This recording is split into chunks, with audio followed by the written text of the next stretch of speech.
na one na amaka. Na amaka. Kwa compound house. Lodge. Amaga aka. Na amaka guy. Obi Johnson wo dogu. Oye na amaka guy. Ego nwere ego nwe ego. Ka we ego. Odogwu na ihe ofu eru ka ụkwa nke a common ihe nna ahụ ebe a today ya wụ ofu eru Obi Johnson Foundation onye Okija ihe ala era nwere weight amaghị aka I never see ahụtụbeghị m ụdị ihe na ndụ m before nna aga n'ihe niile nna aga n'ụwa agapụtabeghị m ụdị ma nwere excess weight yeah, I'm gonna wait. Shabasco. If you lodge, you can do exercise. Go.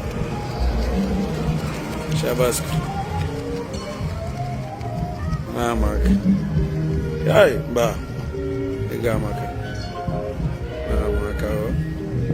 Okay, Yagasi. No Roma. Department ni ne Basco. Na Western work ana hold here na how to be modern in Nigeria. Okay, so this man spoke today. Say Nigeria federal government operation event. Iburi abato oboda. State mo iburi abato oboda. Mana ne akufo ebo. A businessman or a politician. Ya ma this. I saw this ya issue. This is here local government.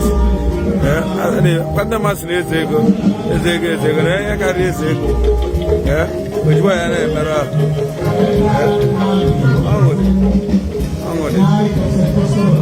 The man be too much. This is my brother. I want back. He's Bobo. You're welcome, sir.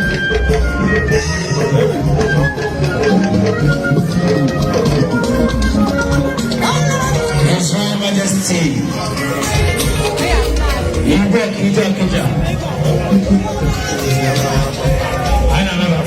address the girl. Look at Obi Efo Ifejika, Obi Noma.